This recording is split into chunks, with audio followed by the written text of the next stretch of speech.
So, ladies, as we record this this episode, it's been almost 2 months since the passing of my partner's mom.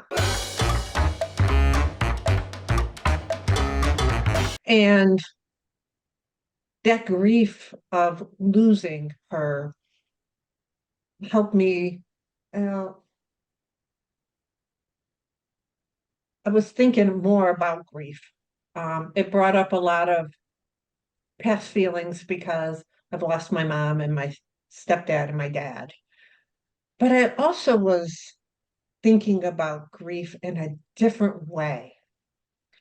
Um, so I think it's ironic because we've done past episodes about me leaving everything behind in Wisconsin and moving to Florida. And so there's a season down here in Florida. So now all the friends that we've made friends with are leaving. They're vacating.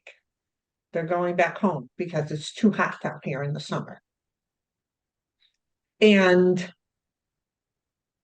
it's like I feel like a form of grief now again because I'm not going to see those people for like 5 to 6 months. Like, I think sometimes we think about grief or sadness from the loss of something as only happening with death. But I think grief comes into our life in so many different formats. What is your thoughts about that?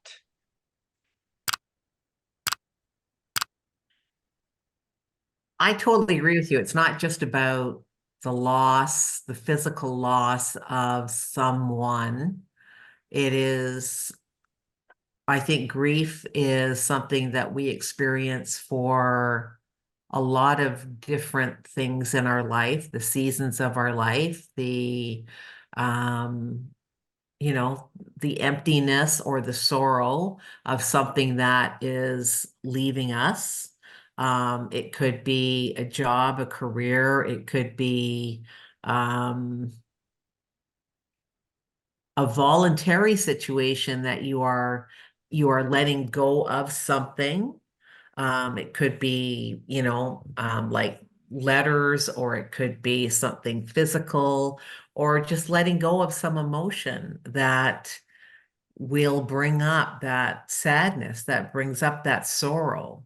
I mean, grief is one of those words that it encompasses a whole big bag full of stuff for me, anyways. That's how I think of grief. It's like it's a word that encompasses a whole lot of different emotion, but Yeah. the biggest one being that the loss and the sorrow of not having something anymore. And it doesn't have to be a person or a pet or anything. It could be a whole bunch of different things. Yeah. And it's funny because even when you train for something and you achieve that, so my my achievement, my daughter-in-law and her achievement of her 250-mile run, my son and his achievement of 551 miles. All of those different types of achievements. And even when you look at somebody like an Olympic athlete, when they do something, at the end, when it's all said and done, they actually, and I felt this some, you go through a form of grief because you've been doing this thing so much to get to a certain step that when you get there, even though it's not it's there is a form of loss Mhm. because you've achieved it. Now there's always that what's next, and something has taken over your life so much that you like that what next. We want that same high of it, so we just go into something. Sometimes people go into something right away, and that's also a form of grief. When we lose a friendship with somebody. Mhm. I've had to, when we put up those brown boundaries and you pull back because you know it's not the right relationship to be in any longer, and you just change your friendship with somebody. It's a form of grief. I don't know. What do you feel, Tracy G? I think that that's why people are so scared of change, because change, Mm, when we change, like we lose sometimes, lots of times we lose things, even like the basics of a job or moving out of, you know, moving cities and all that. It's all, you know, the words you guys have all used, loss of something. And it does, it brings sadness, even if it's something excited. So, you know, exciting, your child gets married or something, and that's exciting, but it's the loss of the relationship, how it was. There's a more important person in their lives, or any of that yeah. stuff. Like it's just, I don't know. I think that's why we fear change. I think that's why the majority of us fear change. It's because we're going to lose something. We feel we're going to lose something, as opposed to, you can go through grief, you could go through the process and realize the other side might be even better.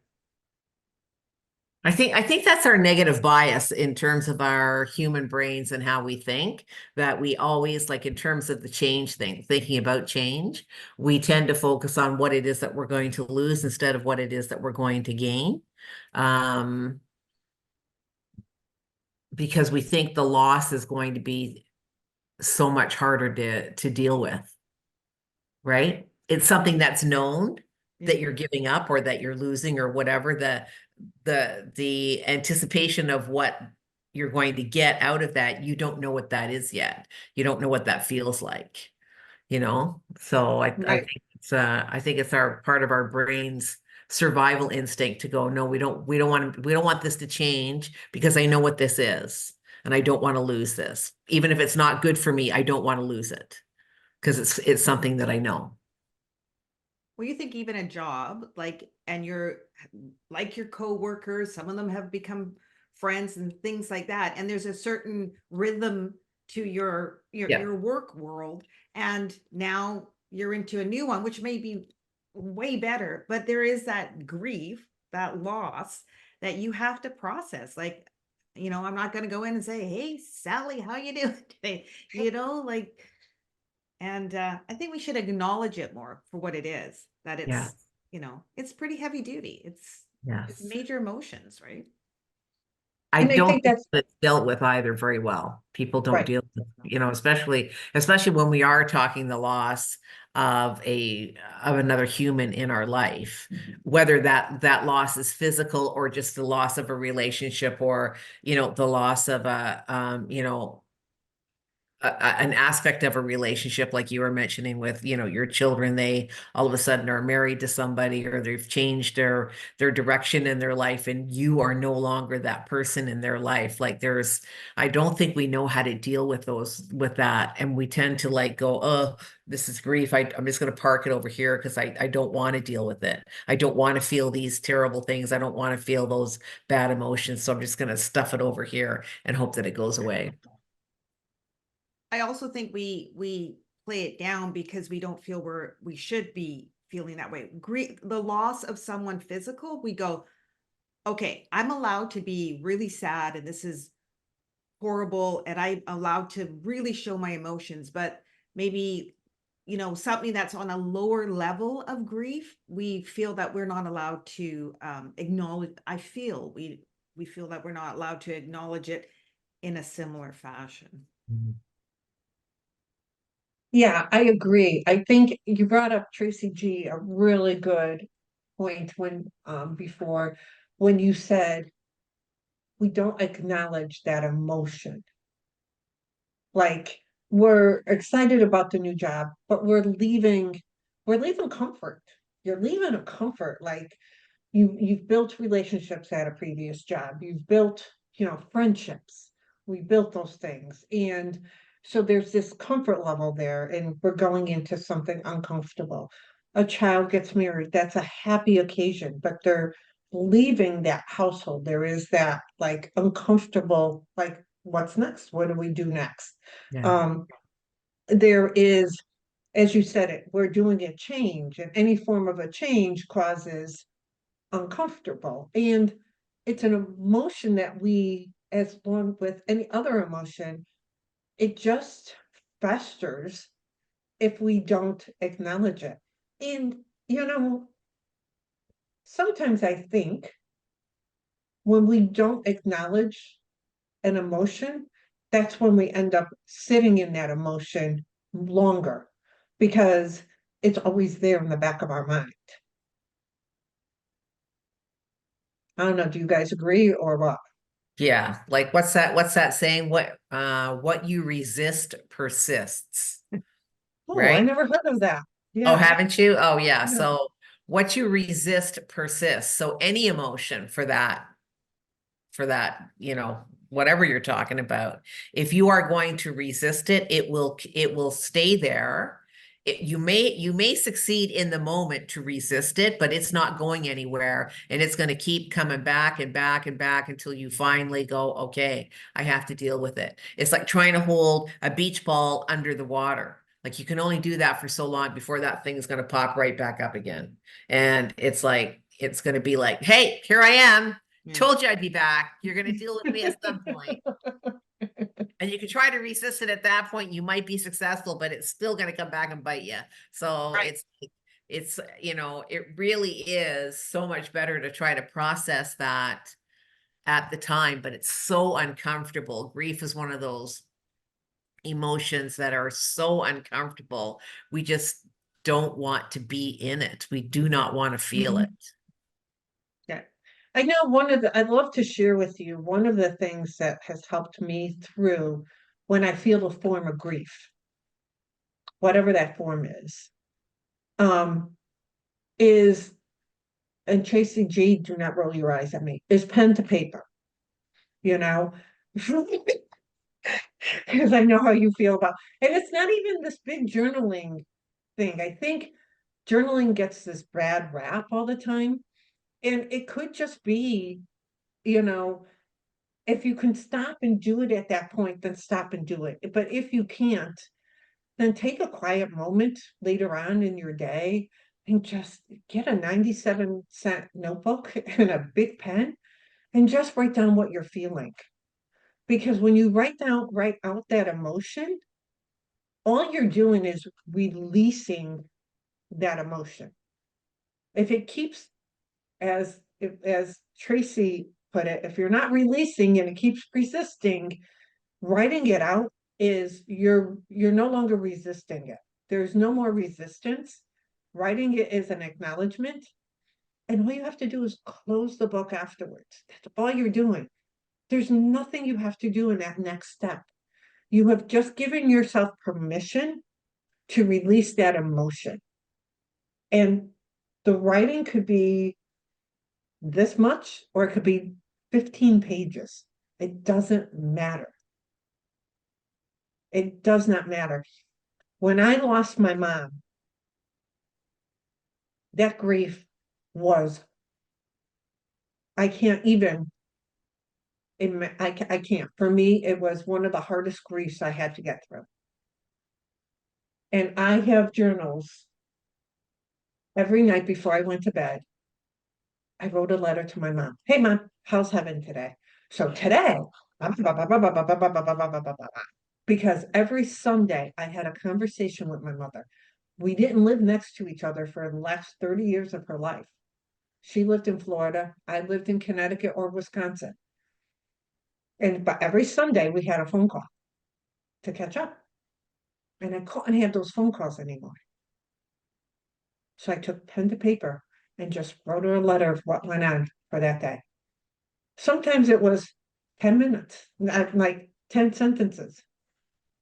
Sometimes it was,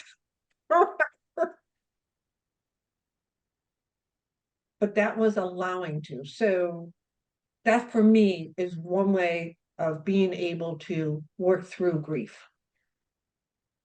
I think a goodbye letter is a great idea. It's like, writing goodbye to whatever it is that you're letting go of, and saying goodbye to. And it doesn't mean that it will be the only letter of goodbye. There could be multiple letters of goodbye, but I think it would help process those emotions of the sorrow and the loss and the grief. They're so deep and they're so raw that it's like handle with care. You need like this little handle with care badge on you when you're going through that at that Yep, at that moment in time. yeah, And I think I think it's just, if you take it even before the pen to paper, it's the acknowledgement. And it's, Mhm. you've got to allow yourself to look it straight in, I don't even know what to say, straight in the eyes, something like that. And just acknowledge that you're feeling this way and you're allowed to feel this way. Oh, Yeah. you're changing jobs and it's exciting, but acknowledge, don't, push, don't do the beach ball thing. Yeah. No, Yeah. no. And even acknowledge it. Look yourself, just walk in the mirror, like in the bathroom, close the door, look in the mirror saying, I'm not feeling great today.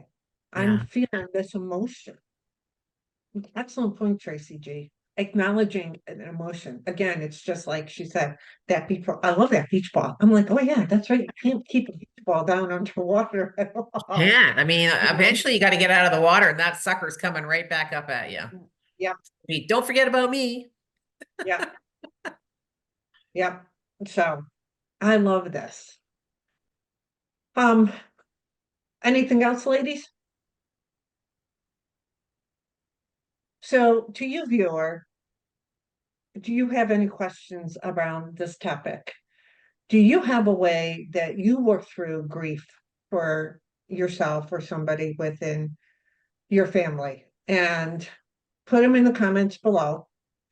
Don't forget, if you know somebody who is maybe struggling with grief, similar to how we talk about a change in their life, the loss of somebody, share this episode with them if you think it will help them. Don't forget to subscribe. Don't forget to hit like.